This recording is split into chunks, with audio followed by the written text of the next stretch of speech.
नमस्कार। आकाशवाणी जयपुर अजमेर से प्रस्तुत हैं प्रादेशिक समाचार।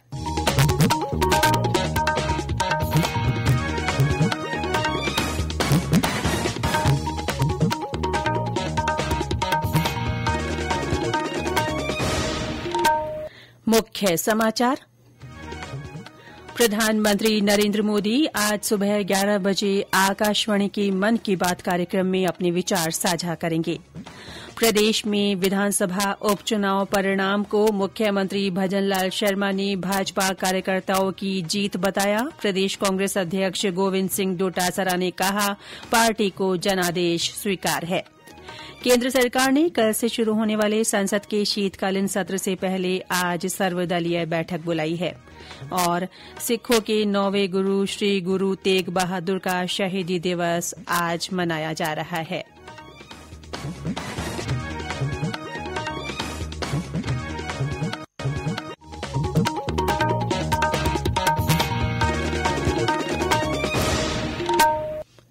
समाचारों के साथ मैं रितिका गुप्ता और अब समाचार विस्तार से। प्रधानमंत्री नरेंद्र मोदी आज सुबह 11 बजे आकाशवाणी के मन की बात कार्यक्रम में अपने विचार साझा करेंगे। ये इस मासिक रेडियो कार्यक्रम की 116वीं कड़ी होगी। ये कार्यक्रम आकाशवाणी और दूरदर्शन के पूरे नेटवर्क पर प्रसारित होगा। ये कार्यक्रम आकाशवाणी समाचार वेबसाइट और news on AIR mobile app पर भी उपलब्ध रहेगा। इसे आकाशवाणी समाचार, डीडी न्यूज, प्रधानमंत्री कार्यालय और सूचना एवं प्रसारण मंत्रालय के यूट्यूब चैनलों पर भी सुना जा सकता है। हिन्दी में प्रसारण के तुरंत बाद क्षेत्रीय भाषाओं में भी मन की बात कार्यक्रम को प्रसारित किया जाएगा। प्रदेश की 7 विधानसभा सीटों पर हुए उपचुनावों में भारतीय जनता पार्टी ने 5 और कांग्रेस तथा भारत आदिवासी पार्टी ने 1-1 सीट पर जीत हासिल की है। भाजपा ने खिवसर, झुंझुनूं, देवली उनियारा, सलुम्बर और रामगढ़ सीट पर कब्जा जमाया। वहीं कांग्रेस ने दौसा और भारत आदिवासी पार्टी ने 84 सीट अपने नाम की। उपचुनाव के परिणामों पर भाजपा खेमे में खुशी की लहर है। पार्टी कार्यकर्ताओं और पदाधिकारियों ने आतिशबाजी कर और एक दूसरे को मिठाई खिलाकर खुशी का इजहार किया। मुख्यमंत्री भजनलाल शर्मा ने इस जीत को प्रधानमंत्री नरेंद्र मोदी की रीति नीति और भाजपा कार्यकर्ताओं की जीत बताया। 2023 के चुनाव से अगर हम तुलना करें तो इन सीटों पर भाजपा को मिले वोटों में 15% से ज्यादा बढ़ोतरी हुई है। हम राजस्थान के विकास के लिए कृत संकल्प हैं और इस ऐतिहासिक जीत ने हमारे इस इरादे को और मजबूत करने का काम किया है। मैं पुनः कहता हूं कि ये जीत देश के यशस्वी प्रधानमंत्री श्री नरेंद्र मोदी जी की लोकप्रियता, कार्यकर्ताओं का समर्पण, कार्यकर्ताओं की मेहनत, मैं ऐसे सभी देवतुल्य कार्यकर्ताओं को सिर झुकाकर प्रणाम करता हूं और राजस्थान के उन तमाम मतदाताओं को भी प्रणाम करता हूं जिन्होंने भाजपा को वोट देकर के उपचुनाव में हमें विजय दिलाई है। प्रदेश कांग्रेस अध्यक्ष गोविंद सिंह डोटासरा ने उपचुनाव परिणाम पर प्रतिक्रिया देते हुए कहा कि इन परिणामों को पार्टी सहर्ष स्वीकार करती है।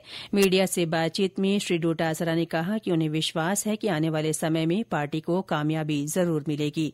श्री डोटासरा ने कहा कि अधिकतर समय चुनाव परिणाम सत्ताधारी पार्टी के पक्ष में ही जाते हैं। जो चुनाव होते हैं, उपचुनाव, वो लगभग जो सरकार में होते हैं उनके पक्ष में जाते हैं, क्योंकि लोगों को ये लगता है ये 4 साल यही सरकार रहनी है, इन्हीं से हमें काम कराने हैं। जो चुनाव हुए हैं उसमें मैं समझता हूं कि मेरा ऐसा मानना है कि ये सरकार हारी है। भले ही बीजेपी के कैंडिडेट ज्यादा जीते हैं, मैं स्वीकार करता हूं, लेकिन सरकार हार गई। वहीं महाराष्ट्र विधानसभा चुनाव में भारतीय जनता पार्टी के नेतृत्व वाले महायुति गठबंधन ने शानदार जीत हासिल की है। झारखंड में झारखंड मुक्ति मोर्चा के नेतृत्व में इंडिया गठबंधन ने सत्ता बरकरार रखी है। केंद्रीय संस्कृति मंत्री गजेंद्र सिंह शेखावत ने प्रधानमंत्री नरेंद्र मोदी के विकास भी विरासत भी विजन पर बल देते हुए कहा है कि पिछले 10 सालों में देश में तेजी से विकास हुआ है। नई दिल्ली में राष्ट्रीय स्मारक प्राधिकरण के 14वें स्थापना दिवस समारोह में उन्होंने सांस्कृतिक विरासत को संरक्षित करने में स्मारकों के महत्व पर प्रकाश डाला। उन्होंने कहा कि भारत अब अपनी संस्कृति, योग और वास्तुकला के लिए विश्व स्तर पर पहचाना जा रहा है। श्री शेखावत ने राष्ट्रीय स्मारकों के संरक्षण और सुरक्षा के लिए राष्ट्रीय स्मारक प्राधिकरण की सराहना की। विधानसभा अध्यक्ष वासुदेव देवनानी ने कहा है कि अजमेर के स्मारक और विरासतों का नामकरण भारतीय संस्कृति के अनुरूप होगा। श्री देवनानी ने अजमेर जिले के कोटड़ा में 6.5 करोड़ रुपए से ज्यादा की लागत की 2 सड़कों के शिलान्यास कार्यक्रम में ये बात कही। उन्होंने कहा कि हाल ही में खादिम होटल का नाम बदलकर अजय मेरू किया गया है और तेलंगाना हाउस का आवंटन निरस्त कर दिया गया है।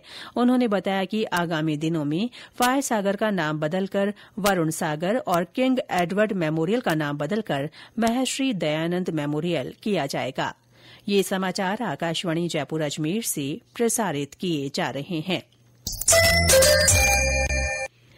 कल से शुरू होने वाले संसद के शीतकालीन सत्र से पहले सरकार ने आज सर्वदलीय बैठक बुलाई है। बैठक की अध्यक्षता रक्षा मंत्री राजनाथ सिंह करेंगे। बैठक में सरकार सत्र के दौरान लोकसभा और राज्यसभा में सुचारू कामकाज सुनिश्चित करने के लिए सभी राजनीतिक दलों से सहयोग की अपील करेगी। शीतकालीन सत्र 20 दिसंबर तक चलेगा। 26 नवंबर को संविधान दिवस के अवसर पर संसद की बैठक नहीं होगी। झालावाड़ जिले के झालरापाटन में महाराणा प्रताप चौराहा पर कल पूर्व मुख्यमंत्री वसुंधरा राजे और झालावाड़ बारां सांसद दुष्यंत सिंह ने महाराणा प्रताप की प्रतिमा का अनावरण किया। इस अवसर पर श्रीमती राजे ने प्रतिमा स्थापित करने में सहयोग देने वाले भामाशाहों का आभार व्यक्त किया। उन्होंने महाराणा प्रताप की शौर्य गाथा का भी जिक्र किया। इस दौरान जिले में कई विकास कार्यों का लोकार्पण भी किया गया। सिखों के 9वें गुरु श्री गुरु तेग बहादुर का आज शहीदी दिवस मनाया जा रहा है। 1675 में आज ही के दिन श्री गुरु तेग बहादुर जी ने धर्म, मानवीय मूल्यों, आदर्शों और सिद्धांतों की रक्षा के लिए अपने प्राणों का बलिदान दिया था। उनके बलिदान को हर साल शहीदी दिवस के रूप में याद किया जाता है। राष्ट्रपति द्रौपदी मुर्मू ने श्री गुरु तेग बहादुर के शहीदी दिवस पर उन्हें श्रद्धांजलि अर्पित की है। अपने संदेश में राष्ट्रपति ने कहा कि उन्होंने मानवता और धर्म की रक्षा के लिए अपने प्राणों की आहुति दी। श्रीमती मुर्मू ने लोगों से श्री गुरु तेग बहादुर की शिक्षाओं को अपनाने और उनके महान आदर्शों का अपने जीवन में अनुसरण करने को कहा है। केंद्रीय अल्पसंख्यक मामलों के मंत्री किरेन रिजिजू ने कल नई दिल्ली में हज सुविधा ऐप 2.0 का शुभारंभ किया। राज्यों और केंद्र शासित प्रदेशों की हज समितियों के अध्यक्षों के सम्मेलन की अध्यक्षता करते हुए उन्होंने कहा कि इस्लाम का हर अनुयायी अपने जीवन काल में कम से कम एक बार हज यात्रा पर जाना चाहता है। श्री रिजिजू ने कहा कि इस बार सरकार ने हज यात्रियों को बेहतरीन सुविधाएं, सेवाएं और अनुभव प्रदान करने का लक्ष्य रखा है। उन्होंने बताया कि पिछले साल 4,500 भारतीय मुस्लिम महिलाएं बिना मेहरम के हज यात्रा पर गई थीं। संसदीय कार्य और न्याय मंत्री जोगाराम पटेल ने कल हनुमानगढ़ के गोगामेड़ी में विधि प्रकोष्ठ के प्रांत सम्मेलन में शिरकत की। उन्होंने सम्मेलन में प्रकोष्ठ से जुड़े अधिवक्ताओं और कार्यकर्ताओं के साथ समाज और राष्ट्रहित के महत्वपूर्ण मुद्दों पर चर्चा की। वहीं बारां में ऊर्जा मंत्री हीरालाल नागर ने मिनी सचिवालय सभागार में अधिकारियों की बैठक कर परवन परियोजना के कार्य में तेजी लाने के निर्देश दिए। उन्होंने किसानों को निर्बाध रूप से बिजली आपूर्ति करने को भी कहा। इस दौरान जनप्रतिनिधि और अधिकारी मौजूद रहे। प्रदेश में तापमान में उतार चढ़ाव के बीच ठंड का असर जारी है। प्रदेश के एकमात्र पर्वतीय पर्यटन स्थल माउंट आबू में तापमान में थोड़ी बढ़ोतरी हुई है। वहां रात का तापमान 6.4 डिग्री सेल्सियस दर्ज हुआ। मौसम विभाग के अनुसार आगामी दिनों में मौसम शुष्क रहने की संभावना है। गोवा में 55वें भारत अंतर्राष्ट्रीय फिल्म महोत्सव इफ्फी में युवा बड़ी संख्या में भाग ले रहे हैं। इस वर्ष महोत्सव की थीम है young film maker the future is now. Creative minds of tomorrow और बेस्ट डेब्यू डायरेक्टर जैसे युवा केंद्रित चैलेंज आयोजित करने के अलावा सरकार ने महोत्सव में देश भर से 400 से अधिक युवा फिल्म विद्यार्थियों की भागीदारी सुनिश्चित की है। और अंत में मुख्य समाचार एक बार फिर। प्रधानमंत्री नरेंद्र मोदी आज सुबह 11 बजे आकाशवाणी के मन की बात कार्यक्रम में अपने विचार साझा करेंगे। प्रदेश में विधानसभा उपचुनाव के परिणाम को मुख्यमंत्री भजनलाल शर्मा ने भाजपा कार्यकर्ताओं की जीत बताया है। प्रदेश कांग्रेस अध्यक्ष गोविंद सिंह डोटासरा ने कहा कि पार्टी जनादेश को स्वीकार करती है। केंद्र सरकार ने कल से शुरू होने वाले संसद के शीतकालीन सत्र से पहले आज सर्वदलीय बैठक बुलाई है।